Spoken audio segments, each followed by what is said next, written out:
الحمدللہ والصلاة والسلام علی رسول اللہ الکریم اما بعد فاعوذ باللہ من الشیطان الرجیم بسم اللہ الرحمن الرحیم۔ محترم ناظرین کرام، محترم بھائیوں اور بہنوں، السلام علیکم ورحمۃ اللہ وبرکاتہ۔ اللہ پاک سے دعا ہے اللہ پاک آپ تمام بھائیوں کی اور تمام بہنوں کی پریشانیاں دور فرمائے اور اللہ پاک آپ کو کامل صحت والی زندگی عطا فرمائے۔ ناظرین، آج ہم ایک نئے ٹاپک کے ساتھ، ایک نئے نسخے کے ساتھ، ایک نئی ویڈیو کے ساتھ حاضر خدمت ہیں۔ آج کا جو ہمارا ٹاپک ہے وہ ہے تیزابیت، ایسیڈیٹی کیوں ہوتی ہے اور اس کا درست علاج کیا ہے۔ ناظرین، بہت سارے بھائی اور میری بہنیں یہ شکایت کرتی نظر آتی ہیں کہ حکیم صاحب ہمیں جو ہے وہ تیزابیت کا بہت زیادہ مسئلہ ہے، ہم کچھ بھی کھا لیتے ہیں تو ہمیں تیزابیت ہو جاتی ہے۔ تو آج ہم اس کو سمجھنے کی کوشش کریں گے کہ یہ تیزابیت کیا چیز ہے اور یہ کیسے ہوتی ہے، پھر اس کا درست علاج کیا ہے۔ تو ٹاپک شروع کرنے سے پہلے اگر آپ میرے اس چینل پہ نئے آئے ہیں یا ابھی تک آپ نے میرے اس چینل کو سبسکرائب نہیں کیا تو سبسکرائب کر دیجئے، بیل آئیکن گھنٹی کے نشان کو پریس کر دیجئے تاکہ میری ہر آنے والی لیٹسٹ ویڈیو کا نوٹیفیکیشن آپ تک پہنچ جائے اور آپ میری ویڈیو سے مستفید ہوتے رہیں۔ ناظرین، ایسیڈیٹی، تیزابیت کوئی گرمی نہیں ہے۔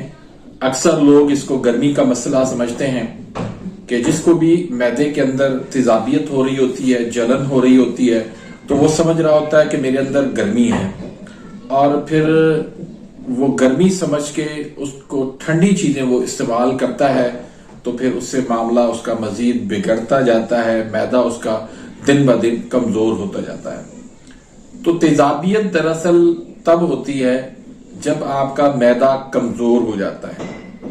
معدہ آپ کا یا تو بالکل ٹھنڈا ہو جاتا ہے، اس میں حرارت بالکل ختم ہو جاتی ہے، معدہ آپ کا بالکل سست ہو جاتا ہے، کمزور ہو جاتا ہے، یا پھر معدہ جو ہے وہ سکڑ کے چھوٹا ہو جاتا ہے۔ تو معدہ جب سکڑ کے چھوٹا ہو جاتا ہے تو اس میں کیا ہوتا ہے کہ اس میں کیپیسٹی جو ہے وہ کھانے کی کم ہوتی ہے۔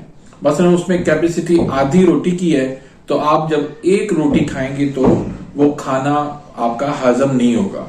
جب ہضم نہیں ہوگا تو وہاں پر وہ معدہ آپ کا جو ہے وہاں پر تیزابیت پیدا کرے گا، جلن پیدا ہوگی، اور آپ محسوس کریں گے کہ میرے جو ہے نا وہ چیسٹ جو ہے وہ جل رہی ہے، معدے کی جو کھانے والی جو نالی ہے وہ جل رہی ہے، تیزابیت ہو رہی ہے۔ تو یہ اس صورت میں ہوتی ہے کہ جب آپ کا معدہ جو ہے وہ سکڑ کے چھوٹا ہو جاتا ہے یا معدہ آپ کا کمزور ہو کے اس کے اندر حرارت بالکل ختم ہو جاتی ہے۔ تو یہ گرمی جو ہے وہ قطعاً نہیں ہے، اس کو اکثر لوگ گرمی سمجھتے ہیں۔ تو آپ نے دیکھا ہوگا کہ جب دودھ جو ہے آپ لے کر آتے ہیں تو اگر وہ دودھ جو ہے آپ گرم نہیں کرتے، ایسے رکھ دیتے ہیں، تو وہ دودھ جو ہے وہ خراب ہو جاتا ہے۔ خراب کیسے ہو جاتا ہے کہ وہ اس کے اندر جو ہے وہ ترشی پیدا ہو جاتی ہے، کھٹاس پیدا ہو جاتی ہے، کھٹا ہو جاتا ہے۔ تو وہ کھٹاس کہاں سے پیدا ہوئی، ترشی کہاں سے پیدا ہوئی؟ دراصل اس میں یہ ہوا کہ وہاں پر پہلے خمیر پیدا ہوا، خمیر پیدا ہو کے وہاں سے پھر تعفن اٹھا، اور وہاں سے پھر یہ جو ہے اس کے اندر ترشی، ایسڈ جو ہے وہ کھٹاس پیدا ہو گئی۔ تو اس کا مطلب یہ کہ جب مادہ رک جائے کہیں پر بھی، اس سے جب وہ خمیر پیدا ہوتا ہے اور پھر خمیر سے پھر جب تعفن پیدا ہوتا ہے تو وہاں سے پھر یہ ایسیڈیٹی اٹھتی ہے۔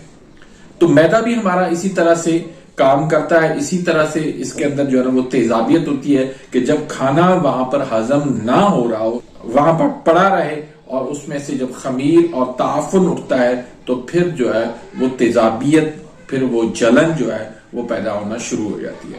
پھر اس کی علامات کیا کیا بنتی ہیں؟ پھر کھٹی ڈکاریں آتی ہیں، آپ کا سینہ جو ہے وہ جلنے لگتا ہے، آپ کا جو ہے وہ کھانے کی نلی جو ہے وہ جلنے لگتی ہے۔ بعض صورتوں کے اندر جو ترشی جو بنتی ہے، معدے کے اندر ایسیڈیٹی جو بنتی ہے، اس کا جو پانی ہوتا ہے وہ کھانے کی نلی سے اوپر آ جاتا ہے اور یہاں تک کہ وہ گلے تک پہنچ جاتا ہے۔ تو گلے کے جو ٹونسلز ہوتے ہیں، گلے کے جو خدود ہوتے ہیں، وہاں پر ان کو جو ہے وہ ڈیمیج کر رہا ہوتا ہے، جس کی وجہ سے بعض صورتوں میں آہستہ آہستہ جو ہے وہ گلا بند بھی ہو جاتا ہے۔ تو یہ سب کچھ جو ہے وہ تیزابیت کی وجہ سے ہوتا ہے، اور یہ تیزابیت جو ہے وہ زیادہ تر جو ہے وہ عضلاتی اعصابی تحریک میں ہوتی ہے۔ بعض صورتوں میں یہ اعصابی عضلاتی تحریک میں بھی ہو جاتی ہے، اور بعض صورتوں میں یہ عضلاتی اعصابی تحریک میں ہو جاتا ہے۔ اگر اعصابی عضلاتی تحریک میں یہ جلن ہو رہی ہو تو اس کا آپ سمجھیں کہ اس کے اندر جو ہے وہ تری کی زیادتی ہو گئی ہے، رطوبات کی زیادتی ہو گئی ہے، بلغم کی زیادتی ہو گئی ہے، الکلائن کی زیادتی ہو گئی ہے، میدا آپ کا بالکل ٹھنڈا ہو گیا ہے، میدا آپ کا کمزور ہو گیا ہے، تو اس کو حرارت دینے کی ضرورت ہے۔ حرارت دیں گے تو آپ کا میدا ٹھیک سے کام کرنے لگ جائے گا اور یہ تیزابیت ایسیڈیٹی جو ہے وہ پیدا نہیں ہوگی۔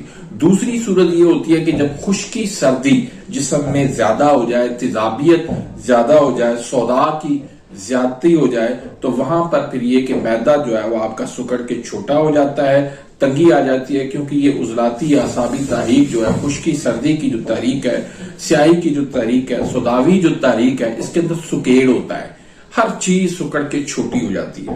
تو میدا بھی اس طرح سے آپ کا سکڑ کے وہ چھوٹا ہو جاتا ہے، تنگ ہو جاتا ہے۔ بھوک تو آپ کو لگتی ہے، لیکن جب جیسے ہی آپ کھانے پہ بیٹھتے ہیں، آدھی روٹی سے ایک روٹی سے زیادہ آپ نہیں کھا پاتے۔ اس کی وجہ یہ کہ یہ جو ہے وہ میدا آپ کا سکڑ کے چھوٹا ہو چکا ہوتا ہے۔ اب اس میں کیا ہوتا ہے کہ جب آپ اس کیپیسٹی سے زیادہ کھانا کھاتے ہیں تو وہ جو ہے کھانا میدا اس کو جو ہے وہ ٹھیک طرح سے ہضم نہیں کر پاتا، پھر وہاں سے وہ تیزابیت اٹھتی ہے، پھر وہاں سے وہ گیس بنتی ہے، پھر وہاں سے جو ہے کھٹی ڈکاریں آتی ہیں، پھر آپ کہتے ہیں کہ میرے جو ہے نا وہ ہاتھ بھی جل رہا ہے، میرے پاؤں بھی جل رہا ہے، میرے میدا بھی، سینے بھی میرا جل رہا ہے، تو پھر تیزابیت، گیس کی، قبض کی بھی شکایت آپ کرتے ہیں۔ تو اس کی وجہ یہ ہوتی ہے کہ تیزابیت جو ہے وہ جسم میں زیادہ ہو جاتی ہے۔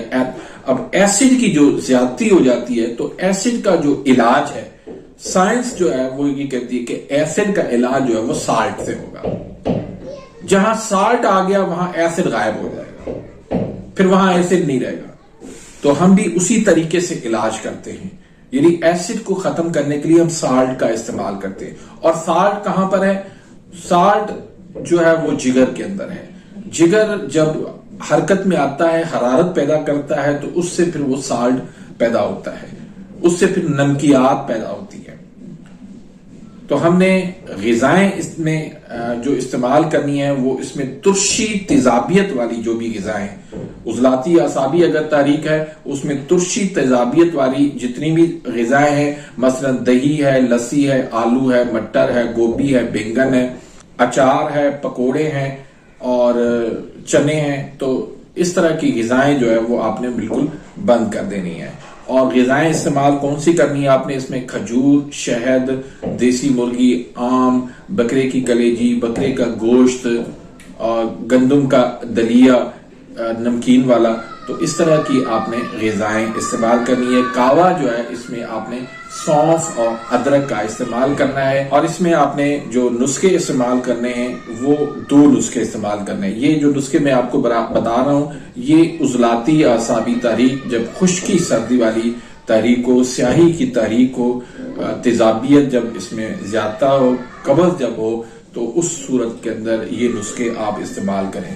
اس میں ایک تو نسخہ ہے تریاک سودا کا، اس میں اجوائن ہے دیسی 100 گرام، نمک ہے کھانے والا 50 گرام، اور سنا مکی کے پتے ہیں 100 گرام۔ تو اس کا آپ نے صفو بنا لینا ہے، اچھی طرح سے صفو بنا کے آپ 500 mg کے کیپسول بھر لیں، یا 1000 mg کے بھی کیپسول بھر سکتے ہیں اگر زیادہ قبض کا معاملہ ہو تو اس کے آپ 500 mg کے کیپسول بھر کے صبح، دوپہر، شام ایک کیپسول آپ استعمال کریں۔ اور اس کے ساتھ ساتھ ایک نسخہ ہے ہاضم 5 کا نسخہ، وہ آپ اس کے ساتھ استعمال کریں۔ اس نسخے کے جو اجزاء ہیں وہ آپ نوٹ کر لیں۔ اس میں سونٹھ ہے، نشادر ہے، کالی مرچ ہے اور فلفل دراز ہے۔ یہ چاروں چیزیں جو ہے وہ 1-1 تولہ ہے. نمک کھانے والا، میٹھا سوڈا، پودینہ خشک، یہ چاروں چیزیں آپ نے 2-2 تولہ لینی ہیں. پھر سونف، ریوند خطائی اور گندک آملہ سار، یہ تینوں چیزیں جو ہے وہ آپ نے 4-4 تولہ لینی ہے. تو اس کا بھی آپ نے صفو بنا لینا ہے. اس کے آپ 1000 mg کے کیپسول بھر لیں. صبح، دوپہر، شام 1-1 کیپسول آپ استعمال کریں. اگر چھوٹا بچہ ہے تو اس کو آپ 500 mg کے کیپسول دے سکتے ہیں. تو اس نسخے کے استعمال کرنے سے اللہ کے فضل کرم سے یہ آپ کا قبض کا مسئلہ، ری گیس کا مسئلہ، تیزابیت کا مسئلہ، جلن کا مسئلہ، ہاتھ پاؤں کی جلن کا مسئلہ، یہ تمام تر مسئلے آپ کے انشاءاللہ دور ہو جائیں گے. تو امید کرتا ہوں کہ آج کی اس ویڈیو سے آپ مستفید ہوئے ہوں گے. ملتے ہیں انشاءاللہ نیکسٹ ویڈیو میں. تب تک کے لیے اجازت. اللہ حافظ.